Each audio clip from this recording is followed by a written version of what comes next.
নোৱাৰি হাহাকাৰ পৰিস্থিতিৰ সন্মুখীন হ'ব লগা হৈছে বৰপেটা ৰাইজ। কিয়নো বৰপেটা জিলাৰ বিভিন্ন প্ৰান্তত প্ৰায় ৪৫টাৰো অধিক ATM এই মুহূৰ্তলৈকে বন্ধ আছে। বিগত প্ৰায় ৭ দিন ধৰি এই ATMসমূহ বন্ধ ৰখা হৈছে, যাৰ ফলত সাধাৰণ জনতাই ব্যাপক অসুবিধাৰ সন্মুখীন হ'ব লগা হৈ আছে। আমি কিছু পৰিৱেশ দেখুৱাই দিবলৈ চেষ্টা কৰিম। এইসকল হৈছে গ্ৰাহক, SBI গ্ৰাহক আৰু সাধাৰণ জনতা। আচলতে তেওঁলোকে নিজৰ সাঁচতীয়া ধন ATMৰ জৰিয়তে উলিয়াবলৈ এই ATMটোৰ সন্মুখত আহিছিল, কিন্তু তেওঁলোকে ATMৰ সন্মুখত যিখন আচলতে ইয়াত নটিচ জাননী ইয়াতে আচলতে ওলমাই ৰখা হৈছে, এই জাননীখন দেখি তেওঁলোক হতভম্বিত হৈ পৰিছে। আৰু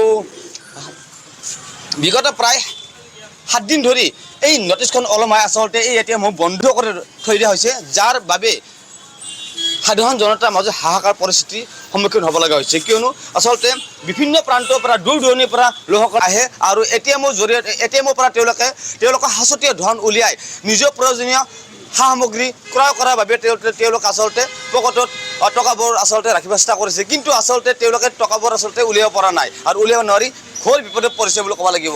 হয় দাদা, আপুনি ক'ৰ পৰা আহিছিল? আমি চেঙা সমষ্টিৰ পৰা আহিছিলোঁ। ATMত আহিছিল? ATMত এতিয়া কিবা পইচা পোৱা নাই, উঠাব পৰা নাই আমি। হৈছে আমি এটা বাজেট কৰি আহিছিলোঁ, কিন্তু অকস্মাত ATM বন্ধ থকাৰ কাৰণে আমি মানে এনেকুৱা এটা অসুবিধাত পৰি আছোঁ। অতি প্ৰয়োজনীয় সময়তো আচলতে আপোনালোকে পইচা উলিয়াব পৰা নাই কিজানি? পৰা নাই দৰকাৰী সময়ত হয়। আন এগৰাকী সচেতন ব্যক্তি আছে, আমি তেওঁ হয়তো কথা বাৰ্তা পাতিব চেষ্টা কৰিম। কি ক'ব, বিগত প্ৰায় এসপ্তাহ ধৰি ATMসমূহ SBI ATMসমূহ বন্ধ ৰখা হৈছে, আৰু যাৰ ফল আচলতে সাধাৰণ জনতা ভুগিব লগা হৈছে। আপুনি এগৰাকী ভুক্তভোগী বিচাৰি কি ক'ব? তাৰমানে আমাৰ ইয়াত বৰপেটাত দেখি আছোঁ আজি প্ৰায় ৬-৭ দিন ধৰি ATM SBI বিশেষকৈ SBI ATMবিলাক বন্ধ হৈ আছে, যাৰ ফলত তাৰমানে কি হয়, এতিয়া বিহু আহি আছে। বিহু আহি থকাৰ কাৰণে বিশেষভাৱে বহুত অসুবিধা হৈছে। ফোনপে' দি চব জেগাত লেনদেন কৰিব নোৱাৰি, কেছ থকাটো খুব প্ৰয়োজন। কিন্তু বৰপেটাত বিশেষকৈ বৰপেটাত হাউলি, বৰপেটা ৰোড এইবিলাক জেগাত চলি আছে, কিন্তু বৰপেটাত অকল এই SBI যিবিলাক আমাৰ ATM আছে আমাৰ চহৰৰ বৰপেটা চহৰৰ মাজত, সেই সকলোবোৰ মেইন ব্ৰাঞ্চৰ অধীনস্থ ATM আছে। আৰু এইখন আপুনি চাওক, এইখন বস্তু চাওক, এইখনত কোনো মেনেজাৰৰ চহী নাই। এইখন ইয়াত নটিচ মাৰি থৈ দিছে, এইটো বৰপেটা টাউন হয়, চাউলখাৰ পৰা মুছলিমপট্টি। এই ATMখনত আপোনাৰ কোনো বেংক মেনেজাৰ কোনো চিল চহী নাই, এখন নটিচ মাৰি থৈ দিছে। আমি এতিয়া এনেকুৱা হাৰাশাস্তিৰ সন্মুখীন হৈছোঁ, ফোনপে' চব দোকানী ব্যৱহাৰ নকৰে, কৰিলে ফোনপে'ত বেছি টকা লেনদেন কৰিব নোৱাৰি।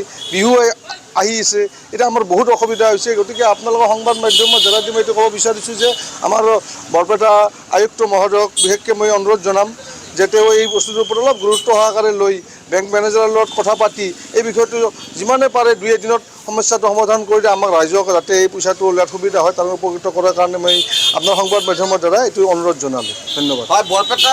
বৰপেটা SBIৰ যিটো মেইন ব্ৰাঞ্চ আছে, মেইন ব্ৰাঞ্চৰ অধীনস্থ সকলোবোৰ ATM আচলতে এইদৰে বন্ধ কৰি ৰখা হৈছে, আৰু কিহৰ বাবে আচলতে বন্ধ কৰি ৰখা হৈছে সেই কথা কিন্তু এই মুহূৰ্তলৈকে স্পষ্ট হোৱা নাই। কোনো সাধাৰণ জনতাই এই মুহূৰ্তলৈকে সেই কথা জানিব পৰা নাই, যদিও তাৰ বিশেষ সূত্ৰে জানিব পৰা মতে CC লিংকেজৰ বাবে বৰপেটা জিলাৰ বিভিন্ন প্ৰান্তৰ প্ৰায় ৪৫টা ATM SBI ATM বন্ধ কৰা হৈছে, যাৰ ফল সাধাৰণ জনতাই ভুগিব লগা হৈছে। আৰু এইদৰে সাধাৰণ জনতাই নিজৰ সাঁচতীয়া ধন উলিয়াব নোৱাৰি সময় ঘোৰ বিপদত পৰিব লগা হৈছে। কিয়নো বৰপেটা জিলাৰ বিভিন্ন প্ৰান্তত আচলতে গাঁৱে ভূঞে SBI ATMসমূহ দেখিবলৈ পোৱা গৈছে, আৰু এই ATMসমূহ আচলতে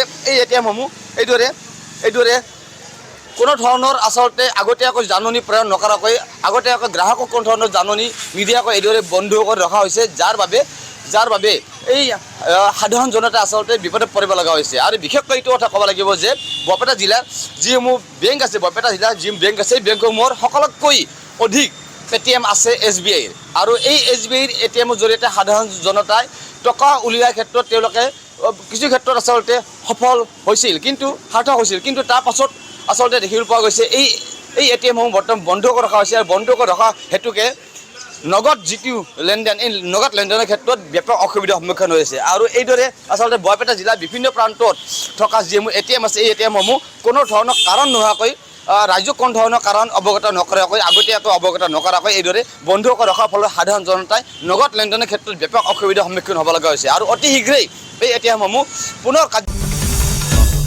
আসাম টক্স আপোচবিহীন অসম কণ্ঠ।